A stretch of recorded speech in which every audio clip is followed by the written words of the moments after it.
Pour démarrer cette vidéo sur l'ego, quoi de mieux que de lire sa définition sur Wikipédia? C'est parti. Ego est un substantif tiré du pronom personnel latin « moi-je ». Il désigne généralement la représentation et la conscience que l'on a de soi-même. Il est tantôt considéré comme le fondement de la personnalité, notamment en psychologie, ou comme une entrave à notre développement personnel, notamment en spiritualité. Alors pourquoi la représentation et la conscience que l'on a de nous-mêmes constitueraient-elles une entrave à notre développement personnel? Tout simplement car elle est incorrecte. Ce que l'on pense de nous-mêmes ne correspond jamais parfaitement à la réalité. Certains ont tendance à gonfler l'image qu'ils se font d'eux-mêmes tandis que d'autres se dévalorisent. C'est tout le sujet du livre de Ryan Holiday intitulé Ego is the Enemy. Pour comprendre les motivations de l'auteur à écrire un livre sur le sujet, tu peux visionner cette vidéo sur YouTube dans laquelle il explique qu'après avoir bien démarré dans la vie, son ego a entraîné sa chute. Pour étayer son propos, l'auteur décompose le livre en 3 parties représentant 3 grandes étapes de la vie. Lors de ces étapes, tu devras mener différents combats contre ton ego que l'auteur qualifie d'ennemi. Commençons par la première étape de ta vie, l'aspiration. Le plus grand danger que représente ton ego lorsque tu es jeune est qu'il peut te faire poursuivre des objectifs et rêves qui ne sont pas les tiens. La gloire, la célébrité, le statut social ou encore le pouvoir sont des exemples d'objectifs qui ne sont pas forcément les tiens mais plus ceux de ton ego. Veux-tu créer un groupe parce que tu aimes vraiment jouer de la musique ou parce que tu meurs d'envie d'être célèbre? Lorsque tu aspires à réaliser quelque chose, c'est ce genre de questions qu'il faut te poser. Si tu aimes vraiment jouer de la musique, que tu es talentueux et que tu es prêt à laisser ton ego de côté, alors tu auras peut-être une chance de devenir célèbre. Mais le plus dur reste de le faire. Pour y arriver, il faut travailler et encore travailler sans être certain du résultat. Dans la vie, il y a les gens qui parlent, les gens qui s'imaginent, les gens qui réfléchissent et puis il y a ceux qui font. Lorsque tu fais, lorsque tu travailles, tu n'as pas le temps de parler, de réfléchir ou d'imaginer tes futurs succès. Mais tu es pourtant en train de les façonner. Rester humble, servir au mieux les autres et travailler autant que faire se peut lorsqu'on est jeune est une stratégie fiable. Aussi talentueux, brillant, diplômé que tu sois, tu n'as encore rien fait. À long terme, la vie te jugera sur ce que tu fais, pas sur ce que tu penses être ou ce que tu représentes pour la société. Le peintre Edgar Degas avait un penchant pour la poésie. Avec un esprit brillant et créatif, il avait le potentiel d'écrire de beaux poèmes. Et pourtant il ne le fit jamais. Un jour, il se plaignait à l'un de ses amis, le poète Stéphane Mallarmé, à propos de sa difficulté pour écrire des poèmes malgré son envie. « Je n'arrive pas à dire ce que je veux, et pourtant j'ai plein d'idées. » La réponse de son ami parle d'elle-même. Ce n'est pas avec des idées, mon cher Degas, que quelqu'un crée des versets. C'est avec des mots.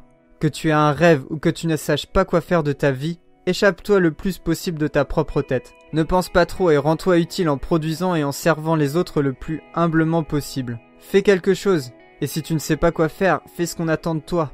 Si tu t'y prends bien, et même si tu t'y prends mal mais que tu as beaucoup de chance, tu pourras éventuellement réussir. La réussite est le sujet de la deuxième partie du livre. Ça y est, le hasard de la vie a fait que tu as réussi ce que tu as entrepris. Bien sûr, c'est tout à ton honneur et tu es majoritairement responsable de ton succès. Mais tu as quand même eu de la chance et si tu veux que ton succès dure, il va falloir éviter de prendre le boulard. Ce n'est pas dans le livre, mais j'aimerais citer une citation de Jim Carrey qui résume à mon sens parfaitement le message que l'auteur veut faire passer dans cette partie. J'aimerais que tout le monde devienne riche et célèbre pour réaliser que ce n'est pas la solution. Avec la réussite, de nouveaux problèmes arrivent. Certes, ces problèmes deviennent des problèmes de riches, mais sont toujours des problèmes. Jusqu'à la fin de tes jours, riche ou pauvre, célèbre ou inconnu, privilégié ou non, tu auras des problèmes. Plus tu laisses ton ego penser qu'il ne peut plus rien t'arriver, plus longue et douloureuse sera ta chute. Pour éviter cela et prolonger ton succès, essaye de rester étudiant, c'est-à-dire de garder à l'esprit que tu as encore beaucoup à apprendre. Ne te raconte pas d'histoire, concentre-toi sur les choses les plus importantes à tes yeux, celles qui ont toujours été et qui resteront, réussite ou pas. Ensuite déstresse, tu n'es pas le centre de l'univers. Le monde tourne et tournera toujours après toi, après nous. Fais ce que tu peux, mais ne le fais pas pour ton ego. Quoi qu'il arrive, même si tu comprends ces principes et que tu as l'impression d'avoir toujours réussi et de continuer à réussir ta vie, tu vivras un échec à un moment ou un autre. C'est ce dont nous allons parler dans cette dernière partie. L'échec peut être insurmontable lorsque l'ego s'en mêle. Tout comme lorsqu'il gonfle notre part de responsabilité dans notre réussite, l'ego peut gonfler notre part de responsabilité dans nos échecs. Je ne veux pas banaliser la souffrance de l'échec avec une phrase du style « Ne t'inquiète pas de l'échec, inquiète-toi des chances que tu manques lorsque tu n'essayes même pas ». Facile à dire, bien plus dur à faire.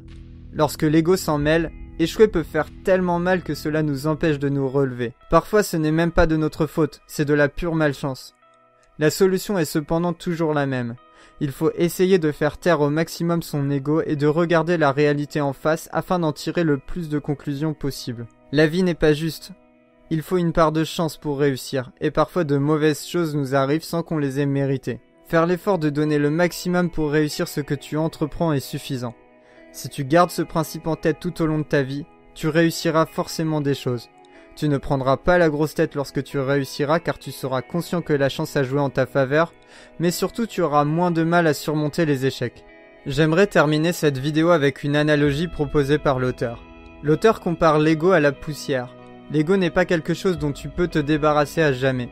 L'ego est lié à la conscience et donc indissociable de l'être humain. Tout comme la poussière, repousser son ego n'est que temporaire et il reviendra toujours. Si tu veux garder un esprit propre, aie conscience que tu devras continuer de le balayer encore et encore, tout au long de ta vie.